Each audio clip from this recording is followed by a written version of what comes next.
Today we have Daryn Carp, who I am so happy to know and have gotten to know over the years. I feel blessed you're in my life, and I'm so Oh, happy you said yes to this. So yes. welcome, Daryn. Thanks for having me. I was so honored you'd ask me. I feel the exact same way about you. Well, thank you. So yesterday we were on this NBC Out. What was it really?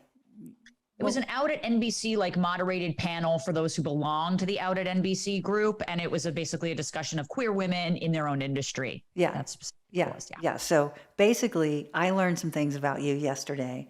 And Daryn, is it true that right out of college, you have worked for the NBC Universal family, and that's the only job you've had? That's true. I was actually even an intern at CNBC in college for 2 years. And then right out of college, I took about 3 weeks off from college, and then I became an NBC page right from there. So your work ethic is not the norm of your generation. I'm a millennial with a Gen Xer work ethic, is what my friends say. I mean, seriously, like you're such a role model and an example. And I'm fascinated, like you didn't have to have 14 jobs before you found your career. When you went to Really. college, did you know what you wanted to do? Always. I've known it since I've known what I wanted to do since I was about 7 years old. And I was going to go for it. I had a backup plan in college, which is why I didn't major in communications or anything like that. But I've always known I wanted to be on air since I was a little kid. What was your backup plan? I wanted to be a therapist. I was going to go be a Oh, psychiatrist and go to med school. that's why I love you. You're a good Big listener. proponent of therapy, people. Big proponent of therapy. Okay. Totally. I'm Everyone in. could use a therapist if you can afford it. Yes, absolutely. And at 7 years old, were you like practicing in front of the television? Yeah, I was really like obsessed with the genre. I love game shows. I want to be a game show host. And so I just got caught up. They used to have like they'd replay old game shows from like the 60s and 70s, Match Game and Family Feud with Richard Dawson and Let's Make a Deal with Monty Hall, who was my idol.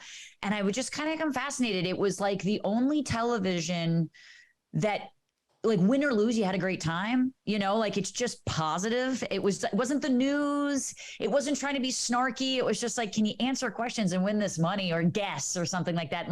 And every man could do it, which is why I was always kind of drawn to it. And I just thought like, that's such a fun career to have. I want to have that. Yeah. So obviously you are on your trajectory and you are Yeah. not stopping. And I love that about you.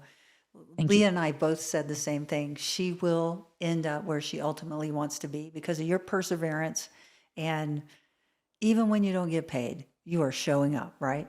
And That's that's your, absolutely so you, what do they call that? Skin in the game, right? So you're putting the skin in the game because your return is down the road. It isn't immediate. And that's something that right. a lot of people need to learn about. Sometimes you have to give to get, right? And and if you're really Absolutely. passionate about a career, you put it in. You put everything in. Same thing as a captain. I would stay up till 2 or 3 in the morning and work. And you know how to do every other job below you. If you needed to be you know how to tie the knots, you know how to clean the boat, you know how to do it all. Like, what every single position should be doing. And that's always what I felt like if I wanted to have a long career in this industry, which I do, I need to put my head down and really do the work. I think, we always complain about the generation kind of below us, but I do think there's a little bit of like a lack of just stick to itiveness and just like patience, and granted, I am very lucky because I have a beautiful mentor in Andy Cohen, and he has just been able to really teach me kind of the way. And whenever I'm kind of feeling down on myself, I'm like, oh my God, am I ever going to make it? I'm 35. What's going on? He's like, I didn't really make it to my late 30s, early 40s, Daryn. And I look at someone like him and I'm like, that's the trajectory I want because it's lasted. He's really built an empire of just putting his head down and doing the work and saying yes and going for opportunities. And certainly for me now, I mean, obviously I want to get paid, Captain Sandy, but I'm willing to sort of there's a lot more than just monetary payment in this industry. A lot of it is networking and finding out other people, doing cool things, kind of realizing what you like and what you don't like, which is just as valuable. So I'm really like a student of life in that way, I think. Yeah, but you persevere and you don't stop. And that's what I Never. admire. I got to hear Andy share his story, which was fascinating how, he put the time in when he started before Watch What Happens Live became Watch What Happens Live for $50, right? Yeah. And he did Yeah. that. And it's like I was in awe listening to his story. And I was like, wow, that is another example of putting the time in to have your ultimate dream come true, because dreams come true when you put the work in. Yeah, and you kind of have to know like your worth at the time. And I think for him wanting to be paid 50 or $100 per reunion was just like, hey, I'm not worth the money that he's making now. He's like, just give me a chance. That was what it was really worth to him. Right. The money will come later. And Yes. never has there been kind of a bigger lesson for me than that. And just, my partner in life also tells me that all the time. And she's just like, put your head down, do the work, keep forward, and they have this kind of saying that rejection is God's protection. Sometimes when you don't get something, it's actually for the better. You just weren't the right fit. And sometimes that has nothing to do with who you are or your skill. It could be a number of other factors, and you can't really bog your head down in always the rejection of everything. You're not supposed to get everything in life. That's right. And, Leah, I believe that happened with her, like for her singing career, because you see how when you go that far to fame, how so many people in that industry suffer from drug and alcohol addiction. Yeah, and die ultimately. And they kind of burn out, they just kind of fly too close to the sun and then don't really know how to regulate themselves. I always say when people become famous, it's kind of when they stop growing as a person. Like whatever age you become famous, that's the maturity level that you are. And I think with someone like Andy, he was a fully fledged human being before he got famous, much like you, fully fledged human being. If you weren't sober and were doing this reality show, your life might be completely different. But because you have a good head, I don't want to speak for you. It's just I do know you to that extent. And thank God you are, because now you can look at it with like, okay, but I'm still a yacht captain first. I'm not a reality star, and you have a really good head on your shoulders. And that's why you treat people with respect. And I just think that like when you kind of come up in the ranks as opposed to getting it overnight, you're able to balance it a lot more. So hopefully that'll happen for me. Yes, exactly. And I love you just pointed something out, which I just learned. I learn from everyone because I pay attention to when they speak. And that's such a skill, is learning to listen and be present. Absolutely. I didn't know that whatever age you became famous is your maturity level. That totally makes sense, Daryn. Doesn't it? Like totally. Think about people, right? Yes. Think about it. It's crazy. It's nuts. Like, I think that's the general rule. Obviously not for everyone. I've known plenty of famous people who were famous younger, and they just, because of their upbringing or because of their parents, they had a really good, sense of self. But it's rare to kind of find that. And, I think I look at someone like you, I think it's just, I think that's a good general rule to kind of go by. I totally love it, because it was like a mystery to me. Like, what is wrong with this person? Because now that they have fame, they have definitely changed. And why are they acting like that? Yep. Yeah. So that makes sense. Look at the age that they became famous and people started saying yes to them. And then they don't need to grow anymore, Yeah. Well, for me, this whole thing is about you and a work ethic, because I admire your work ethic, knowing your generation. And you recently moved, big move. You're a New Yorker, full-fledged. Through and through. Through and through. Like, I didn't know what Tribeca meant. Can you tell us what that means? Yes, I was telling Nadine, my partner, and you were on the phone. I was like, I've been trying to teach her little New York things when she moved there. And Tribeca stands for triangle below Canal Street. So that's what Tribeca stands for. And you were like, I didn't know that. And I was like, I taught Sandy something. Yes, you teach me a lot, Daryn. I love watching you on NBC. Like, honestly, you're such great TV. Now that you're in LA, what's the next move?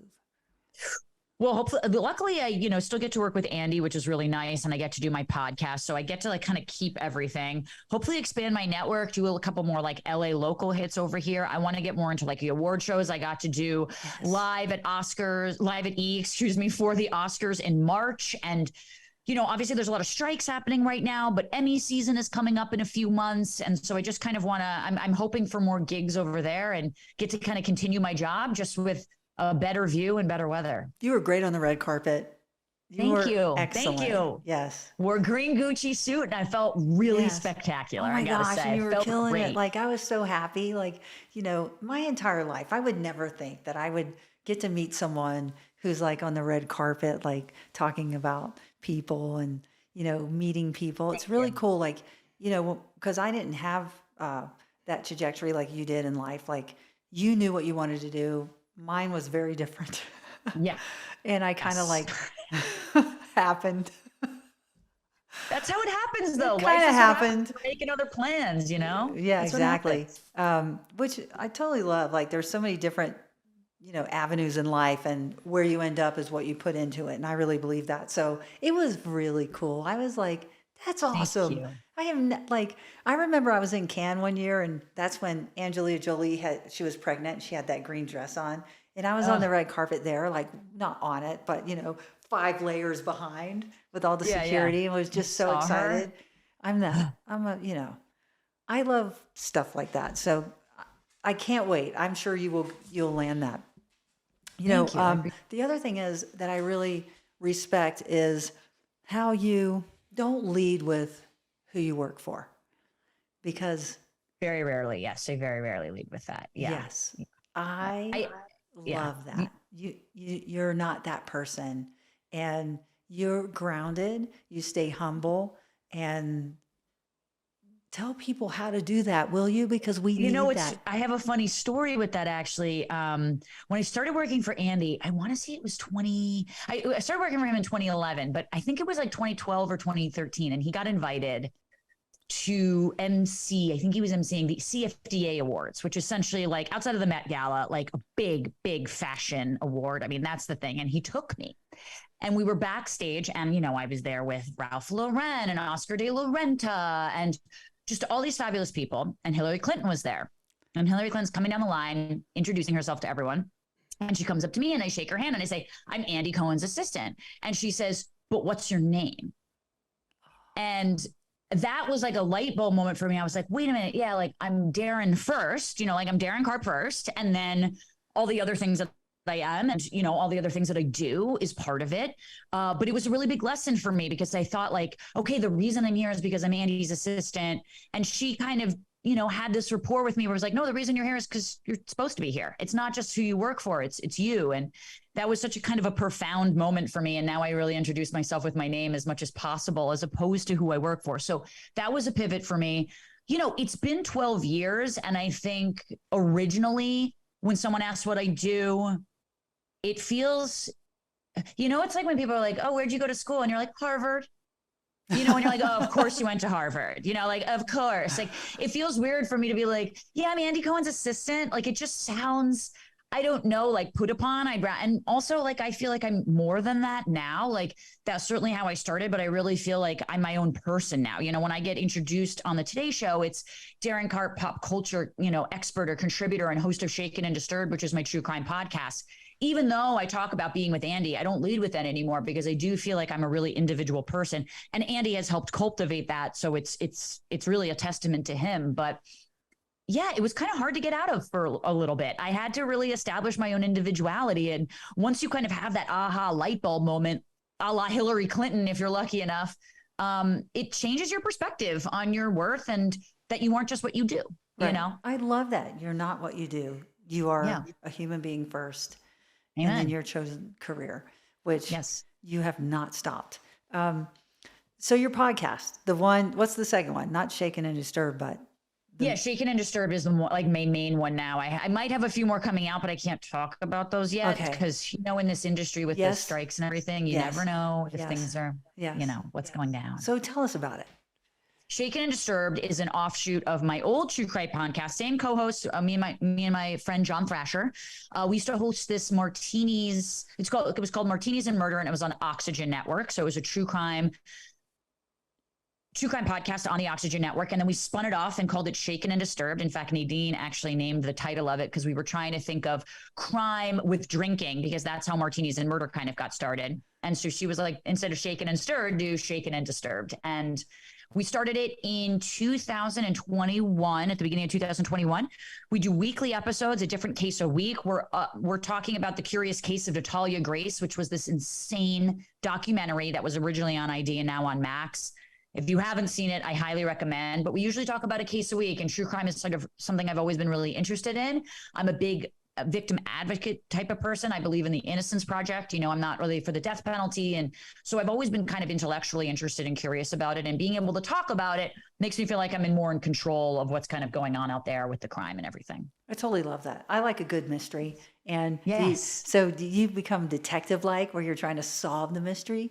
or is it? Absolutely. I mean, there are so many cases where, you know, I do believe in you are innocent until you're proven guilty. So even if all the signs point to this shady dude in the left, you do have to be able to prove that in the court of law. And that's really what I'm so fascinated about, like almost the perfect crime in a lot of ways. But, you know, when we first started, the Golden State Killer, who was this notorious serial killer in like the 70s and 80s in California, you know, never got solved. And my podcast partner, John, it was the very first episode we did. He's like, you know, he knows the route so well. I wonder if he's like an ex-police officer or whatever. Fast forward to, you know, 3 or 4 years when they actually catch the Golden State Killer, it was an ex-cop that did that. And so being able to kind of go back to those episodes and talk about us, like, and just our theories is really fun and intellectually interesting to me. You know, you'll find this interesting. Well, I studied Kabbalah for years, and there was one woman who was a Kabbalist, and she was, you know, they do the charts and, you know, the time you were born, and she was studying and doing charts on serial killers. And she was trying to find, was like there a connection with the planet alignment? It was really fascinating. Did she find any sort of connection? I'm not like, I mean, I studied it, but I didn't, you know, that was her business. You know what I mean? Like, I didn't ask. God, I got to reach out to that woman. That's insane. Isn't that fascinating? Like when you think about it, insane, like in a good way, like that is so fascinating. Yeah, I wonder if there is some like mathematical, astrological formula for that kind of thing. Exactly. Yeah. Like not fascinating what they do, of course, but yeah, just to clear that up. Yeah, no, but fascinating to find that link. I mean, any sort of link was really cool and interesting. Did you ever do the Ted Bundy one? Of course, Ted Bundy, Dahmer, you know, these are the main ones, JonBenet. Yeah. We covered OJ, we covered Adnan Syed, which Serial did, Insane Clown Posse. We've covered like all the major ones, but it's really, unfortunately, the ones that get the most press are usually people who have low socioeconomic status or minority groups. And so we try to highlight those people too, because they don't get the Gabby Petito, you know, news hour for days and weeks at a time. They don't get the JonBenet treatment, if you will, where people are kind of still talking about that. So we do try and bring in the less popular crimes as well, because I also think that those are important. You know, every life is important. You know, that Ted Bundy was in my life, like early years of my life. And I remember, you know, Florida has an electric chair. And I remember seeing a bumper sticker because they didn't have a seatbelt law and they were trying to pass it. And on the bumper sticker, it says, I'll buckle up if Bundy does. Oh my God. It was so really? morbid. I'm like, how could you compare wearing a seatbelt? I can't get down with that. Like, I know, just me. Like, I know that like Ted Bundy's like a bad dude, but I just like, I can't wish death upon anyone. Like, it was morbid. I want them to be in prison. Who made that bumper sticker? Yeah, like, right. Things like that. Oh my God, that's wild. That's wild. Pretty wild. Anyway, so your podcast, that's awesome. I'm going to listen more often because it's pretty fascinating. I'm not, you know, I'm more of a sci-fi person. I love science fiction, science, all things science. Not to be morbid, Sandy, but you are a captain of the seas and a lot of death happens. A lot of bodies are dumped in the sea these days. That's almost a perfect crime because of the currents and everything. That's right. Yeah. And I think there was a few assassinations that's happened on yachts. I think you could Google that. I'm definitely confident about that. Maybe one from the UK that owned the big newspaper company. That's I know who you're talking about, and yes, I wasn't there, but signs point to that for sure. It's pretty fascinating. So when you go on these yachts, like, because you're like with the wealthiest of the wealthiest, and I always often wondered, are we a moving target? I mean, you never know. Like, you know, sideswiped by pirates. You almost got hijacked down the high seas or whatever. So, like, I mean, it's possible.